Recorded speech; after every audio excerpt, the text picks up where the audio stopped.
하나님 말씀은 마가복음 8장입니다. 마가복음 8장 35절.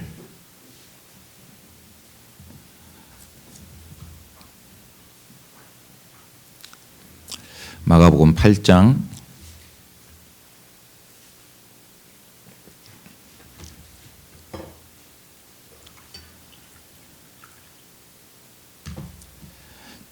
35절부터 38절까지입니다. 우리 한 목소리로 함께 봉독하겠습니다. 누구든지 제 목숨을 구원코자 하면 잃을 것이요 누구든지 나와 복음을 위하여 제 목숨을 잃으면 구원하리라. 사람이 만일 온 천하를 얻고도 제 목숨을 잃으면 무엇이 유익하리요? 사람이 무엇을 주고 제 목숨을 바꾸겠느냐? 누구든지 이 음란하고 죄 많은 세대에서 나와 내 말을 부끄러워하면 인자도 아버지의 영광으로 거룩한 천사들과 함께 올 때 그 사람을 부끄러워하리라. 아멘. 제가 이렇게 좀 공부하는 게 있어갖고 그렇게 좀 영어를 이렇게 좀 수시로 제가 좀 공부를 하고 있어요. 틈틈이. 그래서 영어를 이렇게 좀 공부를 하다가 아주 우리가 유명한 이 사람의 그 연설을 제가 좀 보게 됐습니다. 그 애플의 창시자인 스티브 잡슨이 스탠포드 대학에서 그가 살아생전에서 살아있을 때 그가 스탠포드 대학에서 졸업 연설을 합니다. 유명했죠. 2005년도인가요? 그때는 뭐 그냥 지나쳤는데 영문을 한번 이렇게 제가 이렇게 쭉 듣고 또 이렇게 봤습니다. 했더니 참 별 관심 없이 받고 지나쳤었는데 그 사람이 어떻게 또 그런 일들을 했는가? 단순히 어떤 그 애플의 창시자가 아니라 또 이렇게 우리들에게 스마트폰이라든지 아이폰이라든지 뭐 하여간 여러 가지 많은 그런 것을 만들어냈지만 중요한 것은 뭐냐, 시대를 바꿔놨어요. 지금 완전히 다 바꿔놨습니다. 아마 인류 역사의 대전환점이 됐을 겁니다. 그래서 물론 그거에 대한 이 공과 또 그거에 대한 이 잘못된 공과 실은 역사가 밝히겠지만 어쨌든 간에 에디슨이 이 전구를 발견하면서 역사가 바뀐 것처럼 인류 역사가 문명이 바뀌었죠. 또 이 스마트폰으로 인해서 문명이 다 바뀌어버렸습니다. 완전히 이제 나라가 다 바뀝니다. 정권이 다 무너지고 막 그러죠. 이게 다 이 스마트폰 이것을 이렇게 어떻게 막을 수가 없어요. 어쨌든 저는 저 나름대로 그 사람의 그런 어떤 삶을 나름대로 이렇게 좀 진지하게 좀 들여다봤어요. 그가 물론 살아있을 때 이 스탠포드 대학은 우리가 알고 있는 것처럼 사립대학입니다. 거기는 그 등록금이 우리들에게 상상할 수 없을 정도로 비쌉니다. 그러니까 미국의 상류층 자녀들이 공부하는 곳이 스탠포드예요. 전 세계, 그러니까 미국의 상류층만 아니라 전 세계. 제가 미국의 그 친구 목사님하고 이렇게 그 샌프란시스코에 있어요. 산호세 거기에 목회를 하고 있는 목사님하고 얘기도 하고 이렇게 나눴었는데 옛날에 가서 하면 그 사모님이 뭐라 그러는지 아세요? 저를 그 스탠포드 대학으로 이끌어줬어요. 그 샌프란시스코에 있거든요. 그래서 여기가 스탠포드인데 여기에 뭐 아무개 대통령이 나왔던 곳이고 막 얘기를 합니다. 그러면서 하는 말이 여기를 지금 제가 기도하고 있습니다. 우리 아들이 여길 들어가게 해달라고 기도하고.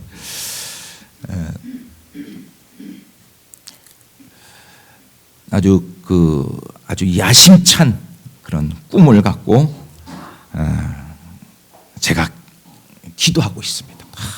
하여간 이게 전 세계적으로 모든 이 명문가의 사람들이 바라보고 있는 그것이 스탠포드예요. 거기서 졸업식 연설을 합니다. 한번 여러분 보세요. 얼마든지 지금 이 스마트폰이 그래서 좋아요. 여러분들 스탠포드 스티브 잡스 연설 그러면 딱 나와버립니다. 보세요. 그래서 거기에서 이 스티브 잡스는 뭐라 하냐면 자기는 이 세계적으로 유명한 대학의 졸업식에 내 연설자로 나왔지만 나는 대학에 사실은 졸업하지 못했다. 그럽니다. 그 사람은 대학을 졸업하지 않았어요. 못했어요. 그 이유에 대해서 한번 찾아보세요. 돈이 없었기 때문이었어요. 그 사람과 어렸을 때 어머니가 그 대학원생이었어요. 미혼모. 그래서 어머니가 자기를 임신하고 자기가 혼자 키울 수가 없으니까 그래서 입양을 시켜야 되는데 그래도 어머니가 공부하는 여자였으니까 추려서 변호사 집에 입양을 다 계획을 했다고 합니다. 그래서 애를 낳았어요. 그래서 이제 변호사 집으로 자기는 가기로 돼 있다는 거예요. 자기는 모르고 그냥 얘기를 들어보니까 변호사 집으로 가기로 돼 있었는데 가기 전날 딱 전화가 오더라는 거예요. 그래서 우리는 아들을 원하지 않고 딸을 원한다. 그래갖고 못 갔다는 거예요. 그래서 결국은 다른 부모에게 입양이 되는데 이 사람이 어머니는 그 집으로 입양 가는 것을 거절합니다. 왜 그러냐면 그 집은 학력이 좋지가 못했어요. 대학교에 졸업하지도 않았고 고졸 그 정도 수준이었던 거죠. 그래서 그걸 거부하는데 그 집에서는 스티브 잡스를 입양하고 싶어서 우리가 아주 최선을 다해서 이 아이를 키울 거고 또 대학까지 보내주겠다 하는 약속을 받고 입양을 그걸 보냅니다. 그래서 스티브 잡스가 그 집에 입양 갔고 결국은 대학을 가는데 대학이 스티브 잡스도 사립대 들어갔어요. 그 얼마나 비쌉니까? 그러니까 이 양부모가 이때까지 벌었던 그 모든 재산이 다 그냥 6개월마다 한 학기마다 막 수십만 달러가 들어가니까 그래서 1학기 딱 하고 그만둡니다. 물론 하려면 할 수 있었는데 무슨 생각하냐면 내가 과연 이 대학에서 계속 공부할 가치가 있느냐고 자기가 물어봤다는 거예요. 그렇게 넉넉하지도 않으면서 여유롭지도 않으면서 물론 그 양부모는 최선을 다해서 넌 졸업해야 돼 하면서 밀어주고 있지만 내가 과연 이 대학을 유명한 대학에 거기도요 사립대 유명한 대학인데 계속 공부할 이유가 있는가 하고서는 6개월 만에 그가 자퇴해 버립니다. 그리고서 자기가 공부하고 원래 이 사람의 그 전공이 철학이었어요. 그게 상당히 중요한 나중에 밑거름이 됐죠. 사실은 그의 그 삶과 단순히 이게 스마트폰 이런 것을 만든 개념이 아니에요. 그 사람에게는 어떤 그 사람 나름대로 어떤 정신적 세계가 있었어요. 철학적 세계가 있었다.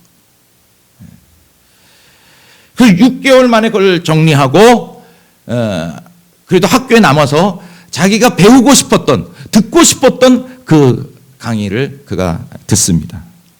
정말 자기가 하고 싶었던 거. 그러고 나서 이 스티브 잡스는 자기가 그때 대학을 그만뒀던 사건, 중퇴했던 그 사건이 자기의 인생의 전환점이었다는 거예요. 아주 참 의미가 깊죠. 딴 사람들은 이게 졸업해야 된다고, 다른 애들도 다니는데, 그래서 자기도 한 6개월 동안은 상당히 불안하고 두려웠다는 거예요.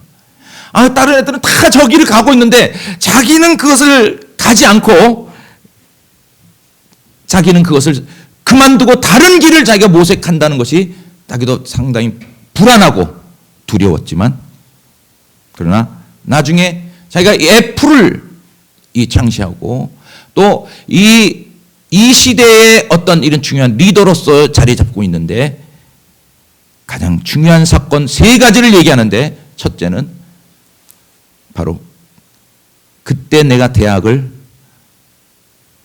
중퇴했던 거. 그것이 가장 내 인생의 가장 중요한 인생의 전환점이었다는 거죠. 그러면서 그 졸업생들은 지금 어떻게 보면 졸업생은 웃잖아요. 자기들은 계속 다녔고 스티브 잡스는 난 중퇴했다. 그게 인생의 전환점이었다. 그러니까. 그래서 당신들 보고 중퇴하라는 얘기가 아니다. 뭐 중퇴는 무슨 중퇴예요. 벌써 졸업했는데. 그 사람이 얘기하고 싶었던 건 뭐냐. 인생은 짧다. 인생은 우리에게 주어진 시간이 대단히 한정되어 있다는 것을 알아야 된다. 그래서 당신들의 삶을 그냥 다른 사람이 이렇게 그 길을 간다고 하고서 다른 사람도 저렇게 산다고 해서 여러분도 그런 시간을, 여러분의 인생의 시간을 다른 사람의 삶을 살지 말라는 거예요. 아주 중요한 얘기입니다. 우리들은 그냥 다른 사람이 하니까 과외도 보내야 되고, 안 보내면 왜 과외 열풍이 일어난지 아세요? 안 보내면 뭔가 불안한 거예요. 그냥 불안하다 그러니까. 학교도 왜 보내는지 아세요? 안 보내면 불안하니까 그런 거예요. 불안하니까. 그냥 덩달아 가는 거예요. 덩달아 학원 가고 덩달아 공부하고 덩달아 막 그런 거예요. 막 능력도 없으면서 막 여기 학원 저기 학원 막 보내. 왜냐면 하나 보내면 또 안 된다고 하니까 막 2개, 3개 막 보내는 거예요. 불안한. 그게 뭐냐면 다른 사람이 그렇게 한다고 해서 막 따라가고 있는 거예요. 너의 인생을, 당신들의 인생을, 다른 사람의 인생을 살지 말라는 거죠.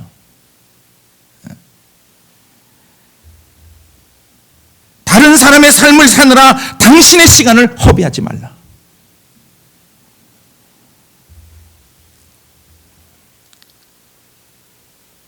저는 맞다고 생각해요. 저번에 한 일주일 전인가요? 국민일보에 아주 대서특필에서 나왔어요. 뭐냐면 서울대 학생, 서울대학에 입학한 거예요. 목사님 자녀인데 서울대에 입학해서. 근데 얘가 중학교에 다니다가 어느 날 아버지한테 오더니, 아버지가 목사예요. 아버지 나 학교 안 다닐 거예요. 그런 거예요. 그래서 아버지, 너 어떻게 학교를 안 다닌다고 하냐? 그랬더니 학교 가봤자요. 이거 아니에요. 전 그런 데 시간을 낭비하고 싶지 않고 그냥 제가 공부하겠어요. 그래갖고 그 당시 중학교에서도 얘가 상당히 우등생이었고 상당히 알려진 그런, 그래서 선생님도 막 너 거기서 학교 다닌다. 그리고 그 학교에 아는 부모까지 찾아와 갖고, 그 목사님이 부모니까 부모한테 찾아갖고 학교를 보내야 된다고 막 글더라는 거예요. 왜 학교를 안 보내? 저도 보내려고 했는데 얘가 안 간다 그래갖고. 그래서 어떻게든지 보내야 된다. 얘 이렇게 촉망 있는 학생인데 왜 안 보내려고 했냐. 결국은 얘의 고집을 꺾지 못해서 얘를 학교 얘가 그만둡니다. 그리고 자기가 정말 공부하고 싶은 것을 공부하기 시작해요.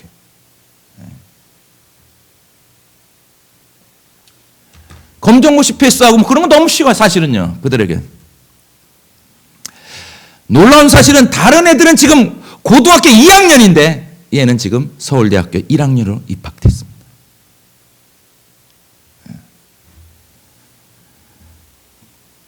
그 아이는 뭐라고 하냐면 내가 그때 중퇴한 것이 내 인생의 전환점이었다. 내가 많은 시간들을 아낄 수 있었다는 거예요. 학교 가면 같이 따라가야 되고 거기에 적응해야 되고 애들 사귀어야 되고 애들하고 막 그런 스트레스 안 받고 자기가 공부하고 싶었던 것들을 계속 공부했다는 것이죠. 여러분, 우리 속고 있어요, 사실은요. 여러분, 학교 보내면 뭐가 되는 줄 알고 있어요. 대학 나오면 되는 줄 알고 있어요. 너 왜 대학 가려고 하냐? 대학생들 이렇게 고등학생 애들 부르면 그냥 어떻게든지 대학을 가야 된다는 거야. 안 가면 불안하고. 이제는 그런 시대가 지났습니다. 옛날에는 학벌 갖고 이렇게 명하면 됩니다. 지금 학벌 그런 소용도 없어요.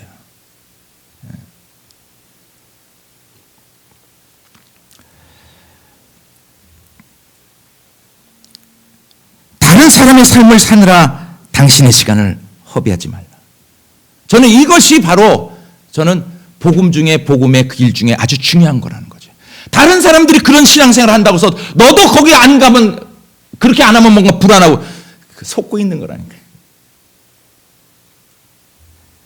이 시대는 속고 있어요. 내가 분명히 얘기할 수 있어요. 난 이 시대 교회들이 거짓말하고 있다는 걸 알고 있어요. 그들은 진리가 뭔지 몰라요. 자유함이 뭔지 몰라요. 거듭남이 그게 뭔지를 몰라요. 왜 예수님이 자기를 부인하고 자기 십자가를 져야 한다는 이 길을 그들은 이해할 수 없어요. 그렇기 때문에 이 얘기를 할 수 없는 거예요. 그러나 이거는 너무 중요한 거예요. 자기를 부인하지 않는 자는 사실은 영생 얻기 불가능합니다.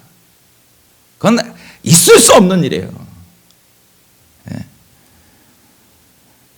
예수님 오늘 본문에서도 이 마가복음 8장 보면요, 이 사건이 무슨 사건이냐면 예수님께서 이 제자들에게 내가 십자가에 제 제사장과 서기관들에게 내가 핍박을 받고 고난을 받고 죽임을 당한다면 십자가에 져야 한다는 것을 이때 얘기했어요. 제자들에게 이 순환에 대해서 얘기를 했습니다. 31절에 보니까 그거 나오죠. 인자가 많은 고난을 받고 장로들과 대제사장들과 서기관들에게 버림받아 죽임을 당하고 사흘 만에 살아나야 할 것을 비로소 저에게 가르치시되 드러내놓고, 아예 이제는 드러내놓고 얘기를 하셨어요. 이때까지는 드러내지 못했어요. 왜? 아직 저들의 믿음이, 영적 수준이 이러한 이 고난의 십자가에 대한 얘기를 감당할 수 없었기 때문에 그래요. 그러나 이제는 때가 됐기 때문에 그들을 드러내놓고 얘기합니다. 32절 드러내놓고 이 말씀을 하시니 베드로가 예수를 붙들고 가나매, 제가 갖고 있는 성경 옛날 성경이죠. 개역 한글인데 이건 가나나인데 원래 이 가나나 뜻이 무슨 뜻이냐면 지금 이게 다시 새로운 그 성경 거기에는 붙들고 항변함에 나왔어요. 붙들고 항변했다 그랬어요. 이게 맞는 말이에요. 예수를 붙들고 항변을 했다 그랬어요. 항변. 왜 지금 십자가를 져야 되냐고. 지금 그 얘기 하는 거예요. 이 얘기는 무슨 말이냐면 지금 잘 되고 있거든요. 모든 것이 잘 되고 있어요. 예수님의 제자들뿐만 아니라 많은 사람이 예수에 대해서 아주 좋은 인상을 갖고 많은 무리들이 따라오고 있고 많은 사람들이 협조하고 있어요. 모든 것이 잘 되고 있어요. 그리고 제자들도 괜찮았어요. 대우가 괜찮았어요. 사람들에게 부러움을 받기 시작했어요. 예수의 제자라는 이유 때문에. 그래서 예수님 따라갈 때 그 제자들도 힘을 주고 따라다녔어요. 지금 잘 되고 있는데 갑자기 십자가라니. 그 십자가라는 것은 우리들이 지금 생각하는 이런 십자가가 아니거든요. 이 사람들은 십자가가 얼마나 처절하고 비참한 사건인지, 얼마나 비극적이고 얼마나 잔인한 사건인지 잘 알고 있거든요. 그러니까 이 베드로가 뭐라냐면 예수를 붙들고 항변을 했다 그랬어요. 항변을. 공동번역 성경을 봤더니 또 뭐라 하냐, 붙들고 예수를 붙들고 펄쩍 뛰었다 그랬어요. 펄쩍 뛰었다. 막 무슨 소리 하는 거죠. 막 펄쩍 뛰었다는 거예요.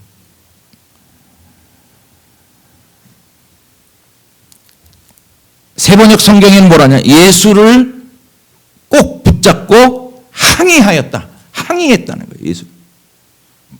어떻게 그런 얘기를 하냐고. 항의했다.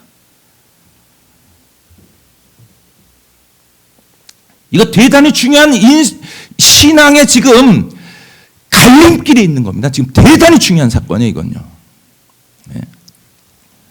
우리의 신앙에 있어서 가장 중요한 사건은 이 사건이에요.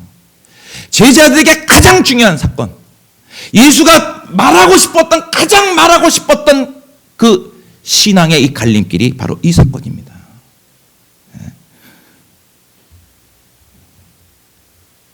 그때 예수님께서 이 제자들을 보시고 베드로를 꾸짖으면서 사단아 내게 물러가라 하면서 네가 하나님의 일은 사람의 일을 생각하도 하면서 34절 아무든지 나를 따라오려거든 자기를 부인하고 자기 십자가를 지고 나를 쫓을 것이니라. 이건 지금 예수님만의 그 길이 아니라 너희들도 나를 쫓아오려거든 누구든지 아무든지 예외 없어요. 예외가 없다니까요.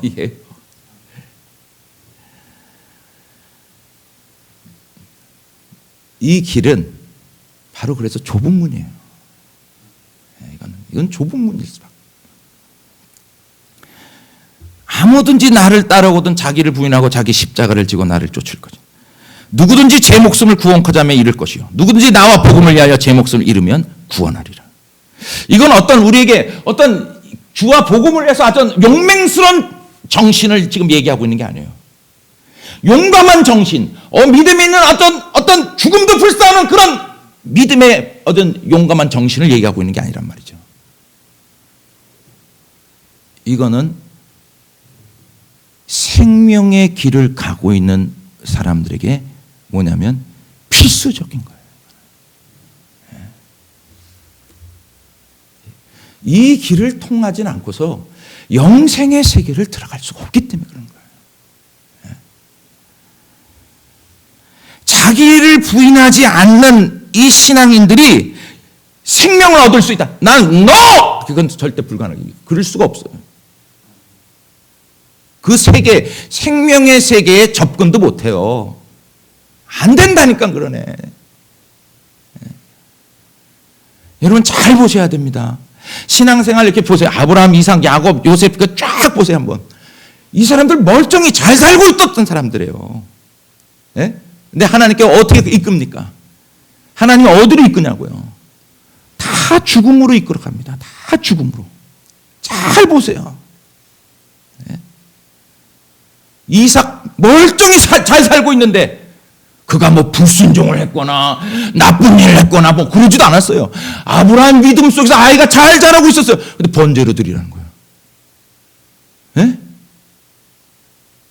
죽이라는 거예요. 죽이라는 거. 야곱도 잘 살고 있었어요. 쫓아내잖아요. 고생 아주 집사게 시키고 그것도 안 되니까 뭐예요? 나중에 돌아오게 하고서는 형 에서가 400명 군사 이끌고서 죽이려고 들잖아요. 죽이잖아요. 결국은 야곱을 약복가서 아주 죽여버리잖아요. 그래서 야곱이라는 이름 자체가 나오지 않도록. 너 이제 야곱 아니야. 그 이름 자체를 뭐예요? 부정하고 거부하고 새로운 존재로의 것을 계속 얘기하고 있단 말이죠. 요셉 보세요. 한두 번 죽입니까? 계속 죽입니다. 계속 죽여요. 그리고 나서 이들이 다 새로운 존재가 된다. 새로운 피조물. 더 이상 옛날의 야곱이 아니라 이제는 이스라엘이에요. 그러는 순간에 어떻게 됩니까? 끝. 그렇게 되는 거라니까. 야곱에 대한 얘기가 끝. 왜냐? 됐기 때문에. 됐어. 그래서 요셉으로 넘어가자.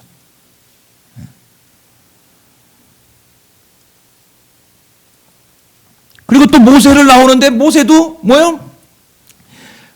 모세의 삶을 얘기하면 그 사람의 삶은 죽음의 삶입니다.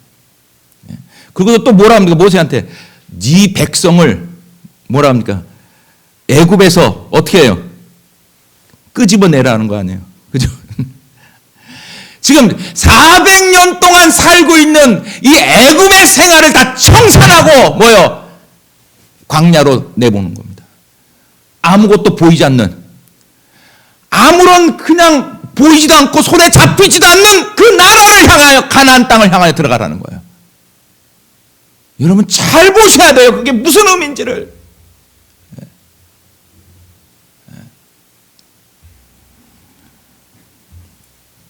하나님께서는 우리들에게 지금 뭘 요구하고 있는지, 우리들에게 이러한 육신의 삶, 이 세상을 얘기하고 있지는 않다는 거죠. 여기서 여러분들이 잘 살고 그거를 원하는 게 아니에요. 지금 하나님은 뭔가 거룩한 나라를, 새로운 나라, 새로운 피조물을 지금 건설하려고 하는 거죠. 그건 뭐냐? 예수님이 오셔서 그것이 새로운 나라, 하나님의 나라예요. 그것이 하나님의 나라. 새로운 나라, 새로운 존재, 하나님의 백성. 그게 뭐예요? 영생을 얻을 자들을 지금 만들어가고 있는 거예요. 영생을 추리고 있는, 영생의 사람들을 지금 추리고 있어요, 사실은요. 그 길이 대단히 어렵고 힘이 들 것 같고 못한다 그러니까 아들을 보내서 그 길을 보여줬고, 그러니까 뭐라는 거예요? 너 두려워하지 말고 오라는 거예요. 오라는 거예요. 두려워하지 말라는 거예요. 내가 세상을 이겼노라. 우리가 이 세상을 이기질 못하고선 절대 하나님 나라에 못 들어갑니다. 왜 그런지 아세요? 아담과 하와가 이 세상의 모든 것을 갖고 있던 이 마귀에게 완전히 넘어갔어요. 그래서 실패해버렸습니다.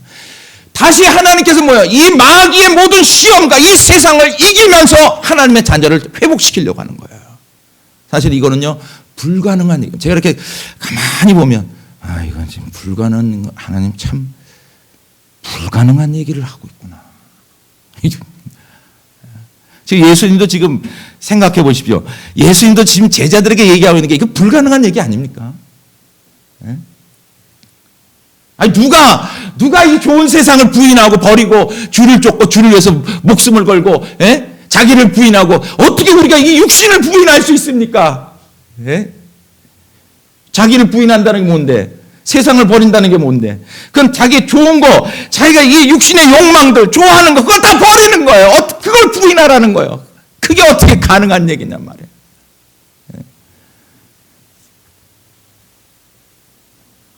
저는 그래서 목회를 그만둔 거예요. 이거 안 돼. 이거 없는 거야. 없는 얘기를 하고 있는 거야. 불가능한 얘기예요. 난 솔직히 이건 불가능한 얘기입니다. 근데 예수님께서 뭐라면 사람으로는 할 수 없을 때 하나님으로는 할 수 있느니라. 하나님이 하신 하나님. 그래서 내 그것을 얻었다니까요. 그래서 이건 가능하구나 하는 것을 알겠어요. 이건 성령께서 역사하실 때, 성령께서, 그러니까 하나님은 시시한 일을 계획한 게 아니라 사람이 볼 때 누구도 이건 불가능한, 마귀도 이건 불가능해, 너희들이 내 손에서 벗어날 수 있어? 웃기고 있네. 근데 하나님은 하신 거예요. 그걸 하나님은 하신 거예요.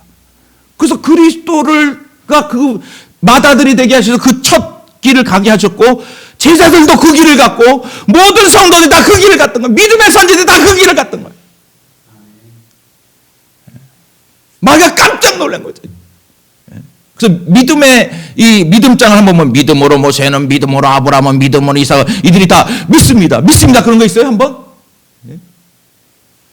히브리 한번 보라고. 믿음 좋아하는 한번 보라고. 그들이 입으로 믿으니까 구원받았더라 그러네. 믿음으로 모세는 바로의 공주의 아들이라면 거절하고, 믿음이 있기 때문에 그걸 거절했던 거예요. 애고의 모든 부하보다도 뭐요? 그리스도와 함께 고난을 받는 것을 더 큰 상급으로 여겼다고. 뭐로? 뭐 때문에? 믿음으로. 거짓말하고 있는 거라니까요. 이 시대의 교회들은 거짓말하고 있는 거라니까요. 믿음 그냥 입으로 고백한, 너 믿지? 이건 사기예요. 사기라니까. 이건 악마의 사기예요. 이거는요. 우리가 진정한 믿음이 있다면 우리는 반드시 이 세상을 이길 수 있게 돼 있어요. 이 세상을 거부합니다. 우리는. 그리고 우리는 넉넉히 이겨요. 그래서 믿음장 11에서 보면요. 뭐라 그래요?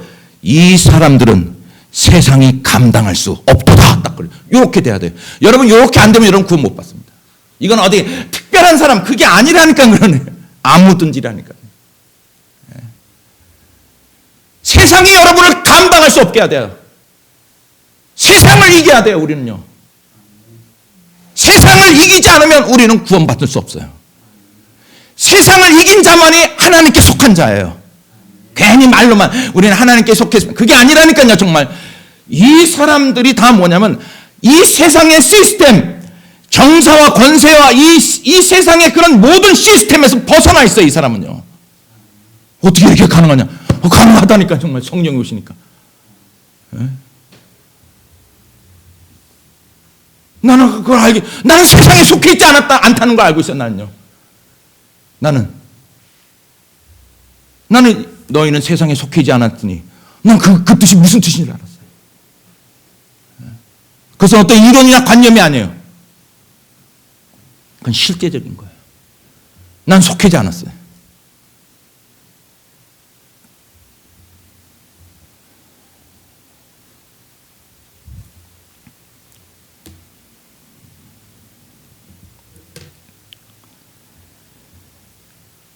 우리가 이 금요일 저녁에 우리가 잠깐 봤지만 디모데전서 6장 11절 한번 펴보시겠습니다. 디모데전서 6장 11절.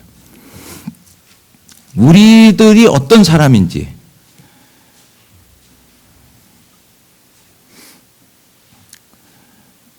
디모데전서 6장 거기 보면 11절 6장 11절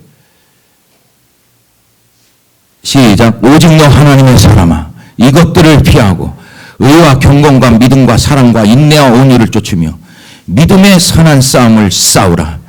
영생을 취하라. 이를 위하여 네가 부르심을 입었고. 우리들이 하나님의 부르심을 받은 게 뭐냐면 영생을 얻으려고 하는 거예요. 영생. 그래서 너 어떻게 해야 된다? 11절 오직 너 하나님의 사람아 이것들을 피하고. 이것들이 뭐예요? 그 위에 있는 돈을 사랑하고 부자 되려고 하고 이런 모든 육신을 따라 사는 이것들은 너는 피해야 돼.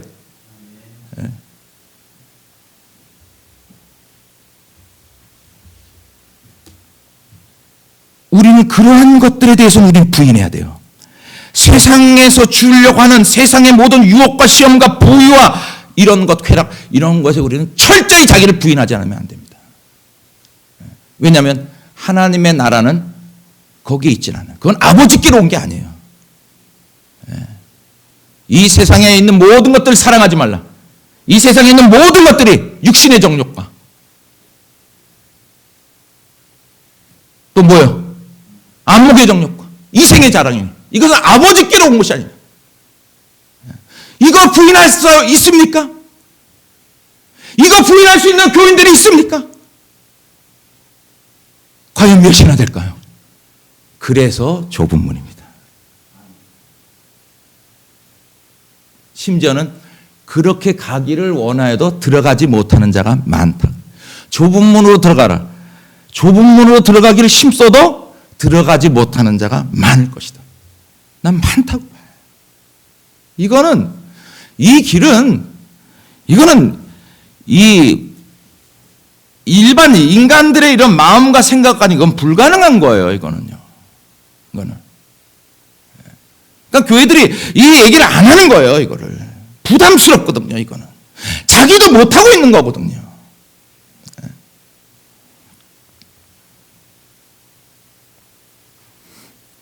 그러나 우리들이 자기를 부인하지 못하는 이 육신을 부인하지 못하는 자들. 그래서 바울이 뭐냐? 육신으로 살면 너희가 반드시 죽을 것이로되. 너희가 육신대로 살면 반드시 죽을 것이로되 영으로서 몸의 행실을 죽으면 살리라.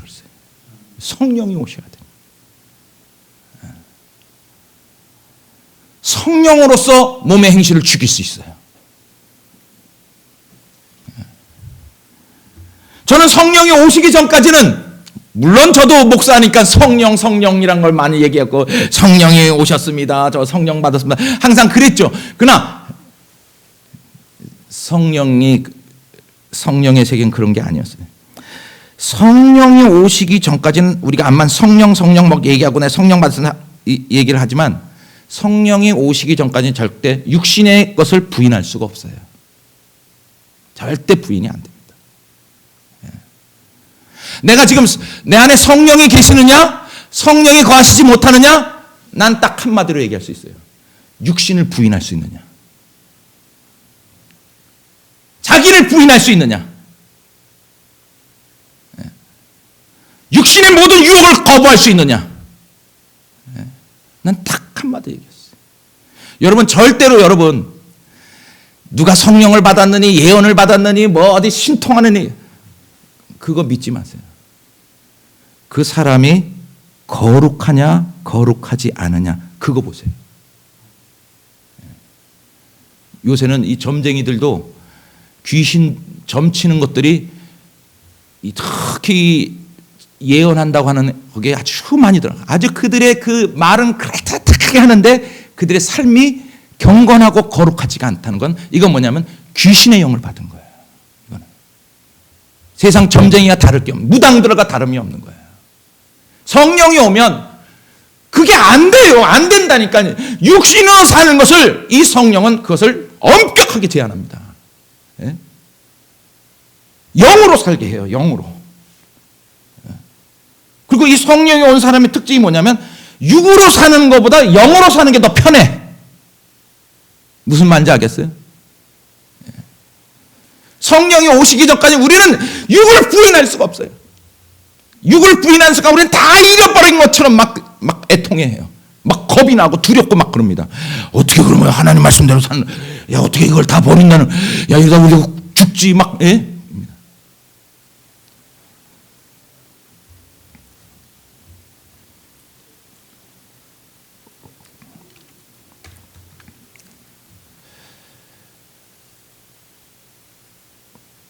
사실 이 자기를 부인하는 이 삶이라는 것은 사실은 육신의 사람들에게는 불가능한 얘기를 하고 있는 겁니다. 이건 정말 누구에게 가능한 얘기냐?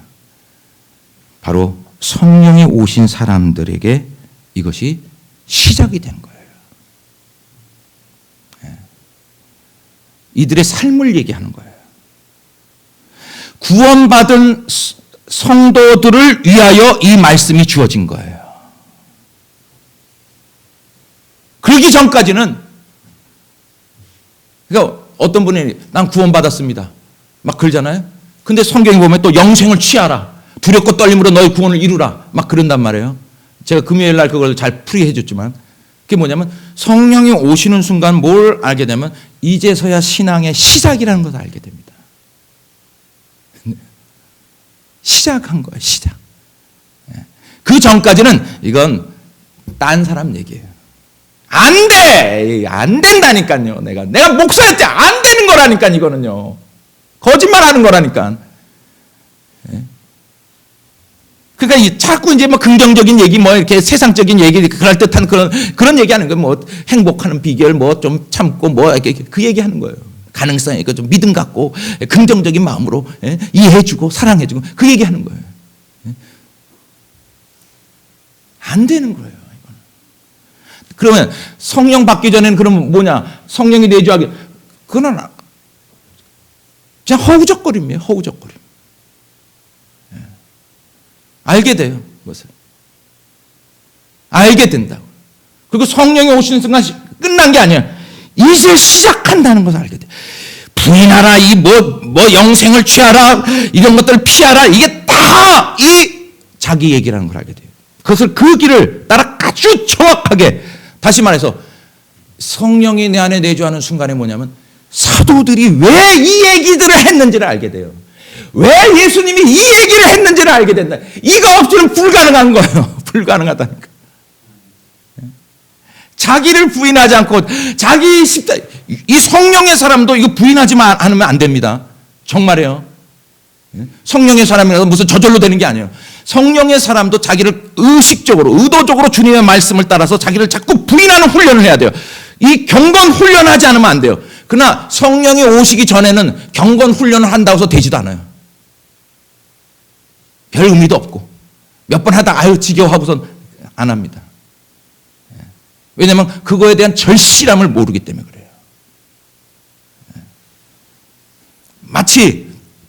마치 이거와 같습니다. 여러분들 사드락 메삭 아벳느고와 이 다니엘이 그 시대에 바벨론에 포로 잡혀가 갖고 이 먹는 것을 이렇게 거부하잖아요. 이 거부하는 순간에 그가 어떻게 돼요? 하나님의 말씀의 뜻대로 살겠다고 거절하는 순간에 뭐예요? 먹는 것부터 문제가 됐거든요. 먹는 것부터.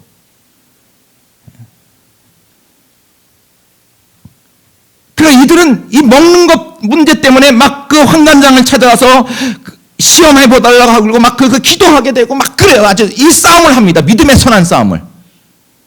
근데 다른 유대 청년들은 그걸 먹었거든요. 그 먹은 청년들은 싸울 이유가 없는 거예요. 그것이 무슨 싸워. 다 먹었는데. 뭘 싸울 게 뭐가 있어요. 절실할 게 없어요. 오늘 이 시대는 절실한 게 없다니까요. 다 세속의 것을 따라서 이생의 것을 가서 이 세상의 것을 다 즐기고 근데 뭘 싸워 이게 다 축복인데. 이게 다 축복이라고 그러잖아요. 그러나 다니엘과 사드락 메삭 이것이 다 정사와 권세와 이 악한 영들에게 대함이라는 것을 알긴 여러분 그게 빨리 보여야 됩니다. 이 세상에 완전히 지금 완전히 우리가 잡혔구나 하면 틀림없어요. 여기 이 시스템에서 절대 못 벗어납니다. 여러분이 조금만 주님 말씀대로 살려면 여러분 당장에 너 그렇게 할 거야? 너 굶어 죽어 임마? 너 거지돼? 아니요.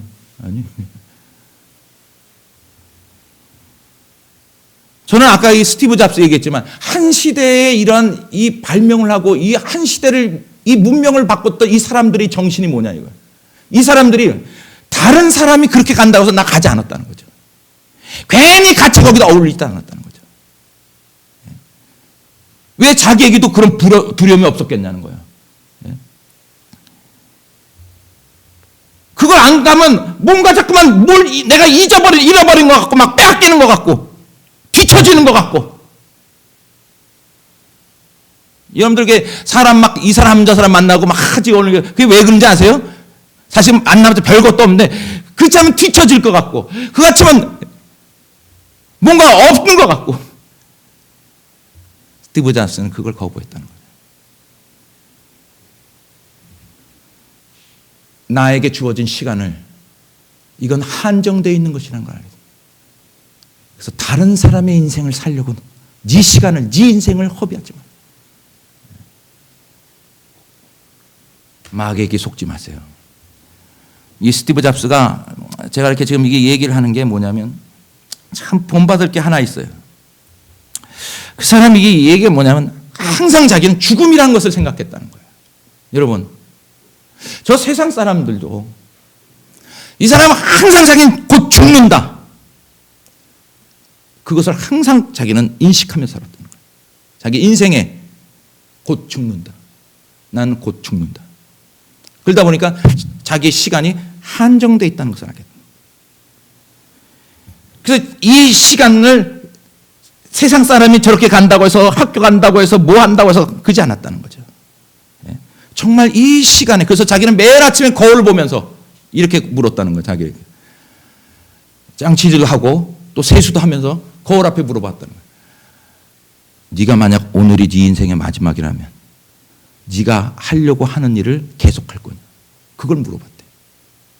자기가 양치질 하면서 너가 오늘이 마지막이라면 네가 지금 하고 있는 일, 네가 지금 하고 있는 일을 하다 죽을 수 있느냐.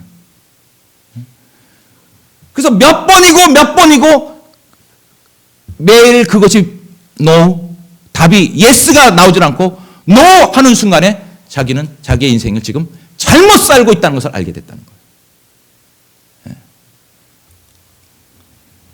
여러분 오늘 이거 하다가 여러분 죽어도 좋습니까? 그 일 하다가 여러분 지금 하려고 하는 일을 하다가 죽어도 좋습니까? 그거에 대한 여러분이 yes가 나와야 돼요. 이 사람이 no 노 계속 노가 나오더라는. 그러면서 내가 지금 뭔가 잘못 살았구나 확 바꿔버렸다는 거예요. 확 바꿔버렸다는 거예요. 그 사람이 어떤 신앙이 있는지 저는 모르겠어요. 그러나 이 사람은 어떤 철학적인 그런 개념을 갖고서 이 사람이 결국은 이 췌장암 걸리잖아요. 이 췌장암만 걸리면서 많이 기도들 하고 많이 그랬다고 그러더라고요. 그런데 이 사람이 뭐냐면 자기만큼 죽음의 앞에 가까이 와서 본 사람이 없었을 것이다.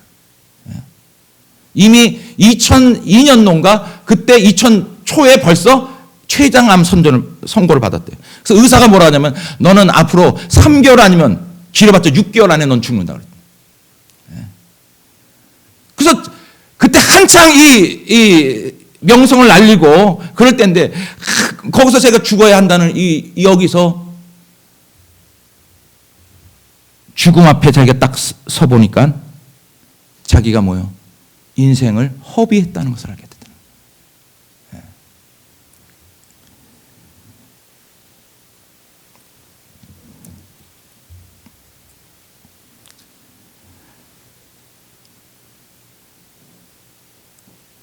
자기를 항상 이 죽음 앞에서 그러면서 이 사람이 마지막 뭐라 그러냐면 타인의 견해가 이 세상의 어떤 사람들의 그 견해 이런 말 저런 말 사인의 어떤 견해와 이론과 그 평가에 여러분 내면의 그 소리가 거기에 삼키지 못하도록 하라. 제일 중요한 게 뭐냐면 여러분 내면의 소리를 들으라는 거예요. 내면의 소리. 정말 여러분의 그 영혼의 소리를 들을 줄 알아야 된다는 거예요. 근데 보통 사람들은 자기 그 내면의 소리보다 외부에서의 어떤 생각들, 견해 이런 것들로 인해서 다 삼켜봐 된다는 거예요. 자기 내면의 소리를 듣지 못해요. 절대로 타인의 견해가 여러분의 내면의 그 소리를, 목소리를 삼키지 못하도록 하십시오. 왜냐? 인생은 짧기 때문에 그렇다. 지금 누가 뭐 너를 인정해주니, 누가 너를 뭐 알아주니, 무슨 그런 거 아무 의미가 없는 거라는 거예요. 자기가 죽음 앞에 딱 서보니까 뭘 깨달았냐?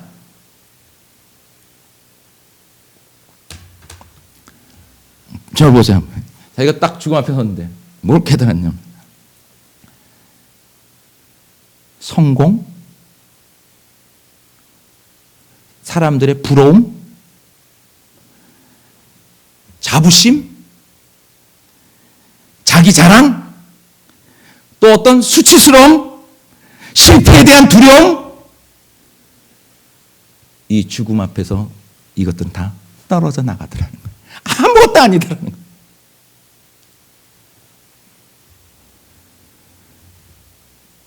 무엇을 잃을지도 모른다는 두려움, 이런 것들은 다 죽음 앞에서 아무 의미 없어요.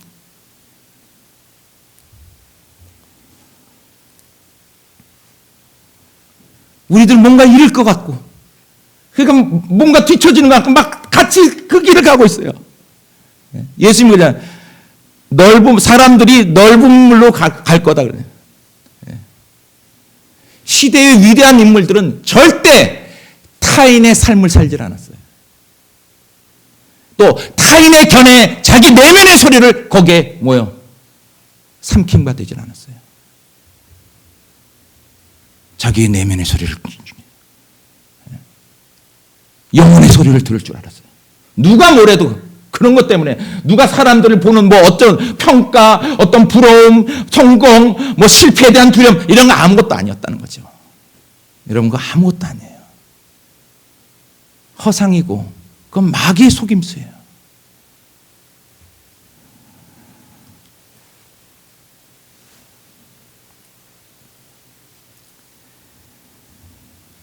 그럼 결국 이 중간에 그 회사를 애플 회사에서 그가 자기가 창설한 애플 회사에서 중간에 쫓겨납니다. 그 사건도 있었어요. 그걸 고백하더라고요. 자기는 애플 회사에서 내가 만든 회사에서 쫓겨났다는 거예요. 근데 여러분들이 생각할 때 내가 어떻게 창업주가 어떻게 쫓겨날 수 있냐 회사에서. 이미 그때는 자기가 처음에 시작했을 때 지 친구랑 시작했는데 점점 커졌고 이사들의 그 모임이 집단이 됐다는 거예요. 이제 자기 개인의 회사가 아니라 그래서 이사회에서 결정이 나갔고 자기는 뭐예요? 자기 의뢰는 무시되고 이사회에서 자기를 결국은 내쫓았다. 그래서 자기는 쫓길 수밖에 없다. 쫓겨날 수밖에 없다.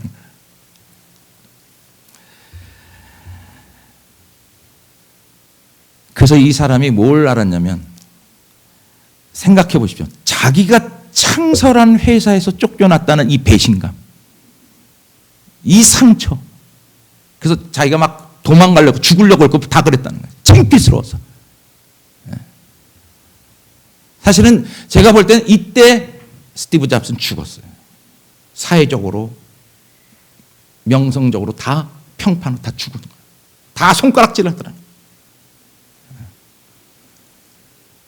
근데 바로 이때 자기 속에서 내면의 소리가 들리더라는 거예요. 포기하지 마. 너가 가야 할 길을 포기하지 말라는 그 내면의 소리가 들리기 시작해요. 그리고 자기가 뭘 하냐면 이 일을 정말 사랑하고 있다는 것을 알게 됐다는 거예요. 자기가 이 일, 자기가 이때까지 해온 이 일을 정말 사랑하고 있다는 거예요. 그래서 그때 다시 시작합니다. 딱 시작하는데 바로 거기서부터 뭐가 나온 거예요? 세계적인 애플이 나온 거예요. 거기서. 그거 아십니까? 그 전까지는 애플 회사가 그런 정도로 좀 유지는 하고 있지만 이런 세계적인 기업이 아니었다는 거예요.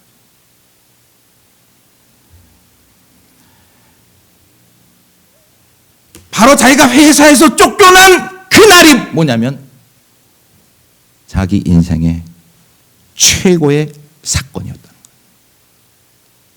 왜 그런지 아십니까? 난 그걸 알아요. 다 죽음을 통과한 사람들이 뭘 느끼냐면 이걸 그대로 얘기해요.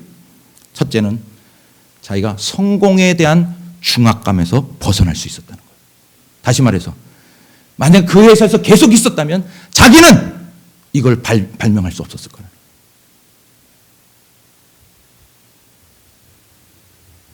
이 세상의 문명을 바꾼 이것을 자기는 발견할 수 없었을 거예요. 그걸 창의할 수도, 그거를 만들 수도 없었을 거라는 거예요. 왜? 항상 그 회사에 있으면 뭐 해야 돼요? 그걸 유지시켜야 되잖아요. 또 실패되면 어떻게 돼요? 막 그거에 대한 두려움, 중압감 때문에 뭐예요? 창조성을 잃어버린다는 거죠. 창조성을. 근데 자기가 딱 이 쫓겨나고 보니까 뭐예요? 이제는 단촐해진 거예요. 딱 하니까 자기가 뭐냐? 나 다시 시작해야지 하면서 자기 존재에 대한 가벼움. 다시 말해서 초심자, 다시 시작하는 이 초심자의 자세로 딱 들어가니까 뭐예요? 너무나 가볍더라는 거예요, 자기가. 거기서 뭐가 나오면 창의성이 막 나오더라는 거예요. 막 옛날에는 중압감 속에 제가 시달렸는데 이제는 아주 가벼운 마음으로 다시 이것을 시작하니까 모든 것이 새롭게 보이더라는 거죠. 초심자의 가벼움.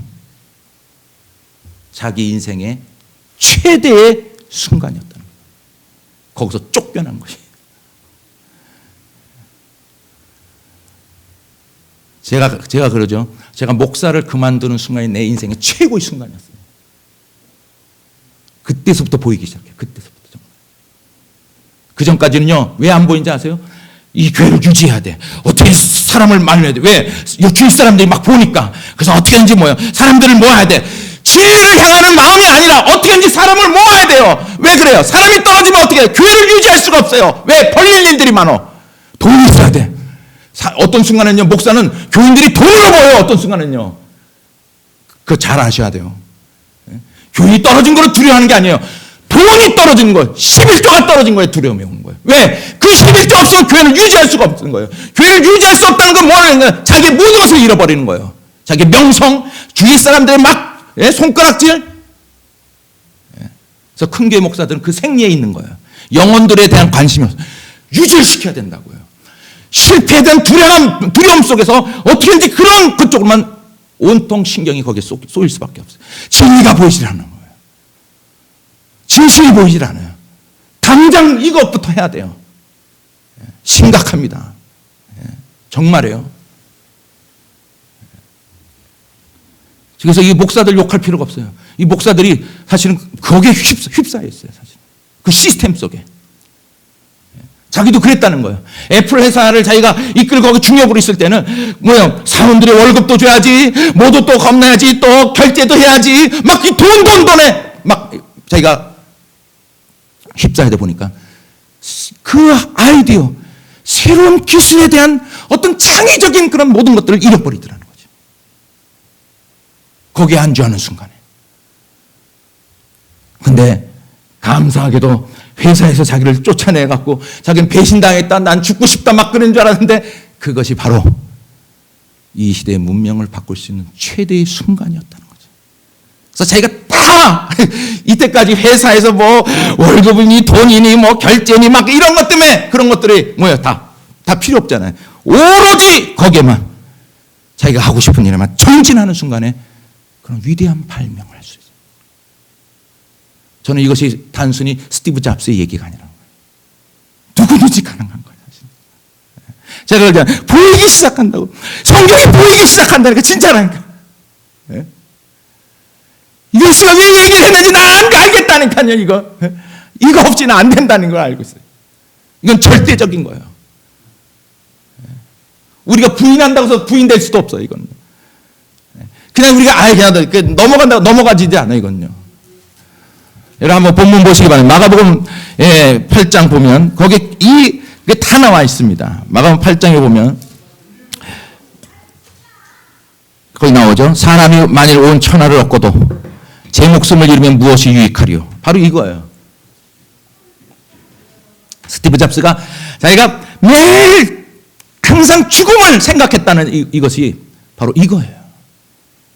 너희들이 그래 다 얻었다 하자. 너 죽는다면 그 무슨 소용이 있냐?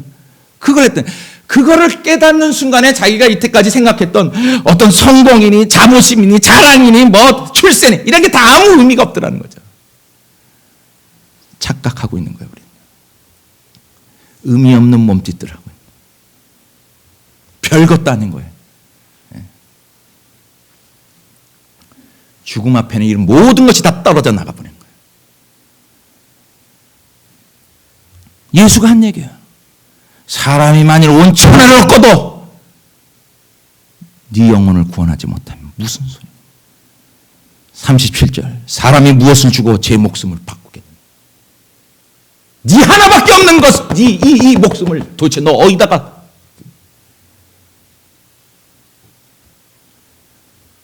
그 시간들을 자기는 거기서 쫓겨나지 않았다면 그 시간들을 다 자기 인생을 거기에 쏟을 수밖에 없었다는 거죠. 회사를 유지해야 되니까, 먹고 살아야 되니까, 월급을 줘야 되니까.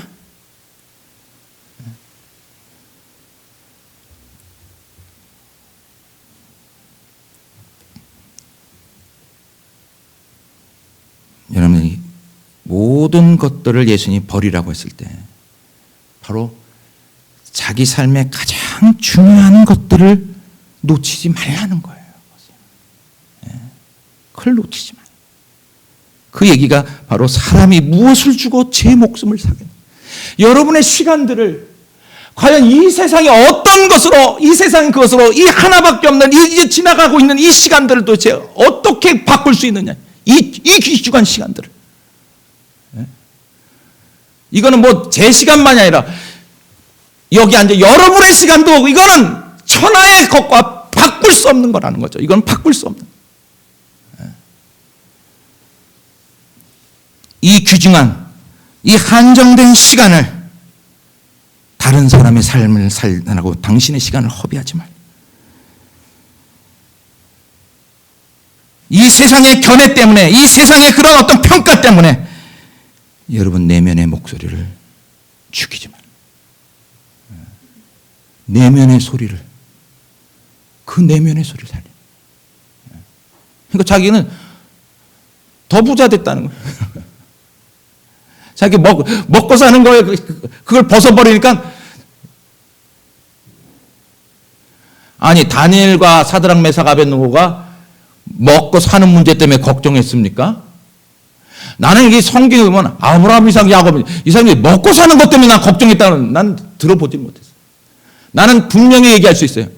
하나님의 사람들이 먹고 사는 것 때문에 걱정할 때 당신은 하나님의 사람이 아니에요.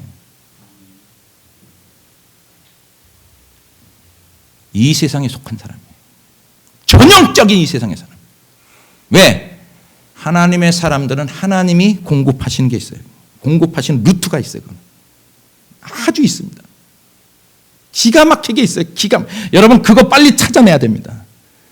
여러분들이 하나님의 일에 온전히 모든 이 영원한 것을 위해서 여러분들이 걸고 거기다 영원한 것을 위해서 여러분들이 살려고 할 때 여러분들이 오는 하나님이 공급해 주시는 너희들에게 필요해야 할 것을 아시느니라. 너희들이 쓸 거야 할 것을 쓸 것이 무엇인지를 아시느니라. 여러분 이 루트를 여러분들이 여러분들은 뭐 하는 거예요? 무엇을 마실까 무엇을 먹을까 무엇을 입을까 염려죠. 이건 다 뭐야? 이방인들이 하는 것이라. 나는 이방인들이라. 다 이방인들이에요. 주님 보실 때 다 이방인들이에요. 자녀들이 아니에요. 그러나 너희는 그렇지 않냐.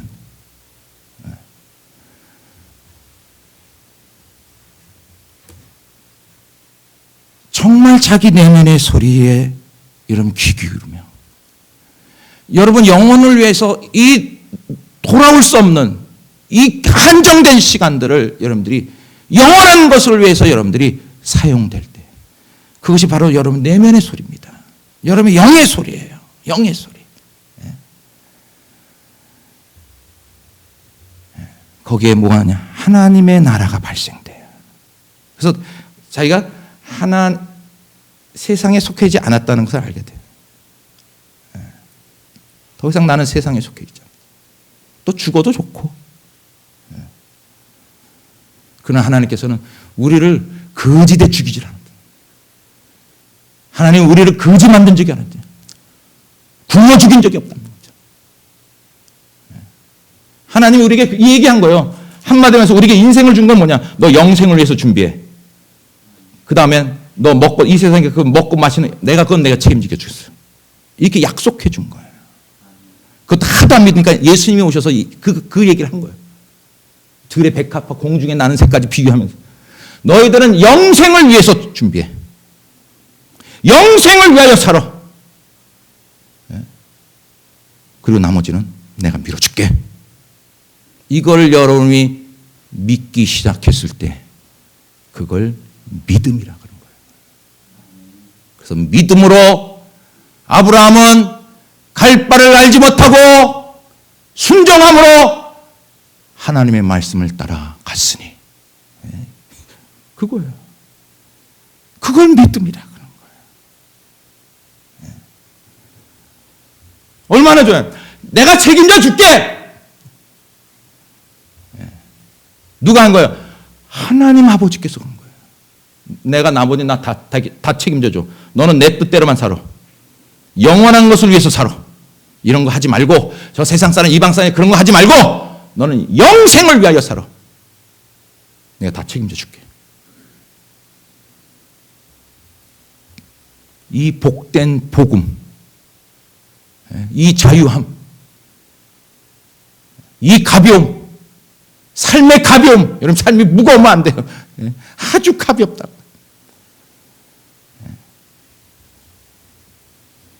그래서 영생을 향해 나가는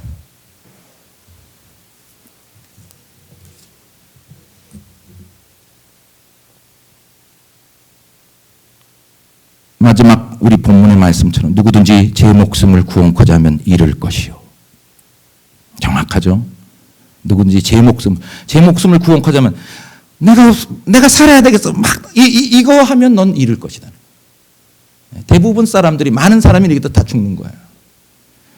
누구든지 나와 복음을 위하여 제 목숨을 잃으면 구원하리라. 이 영생을 위해서 사세요.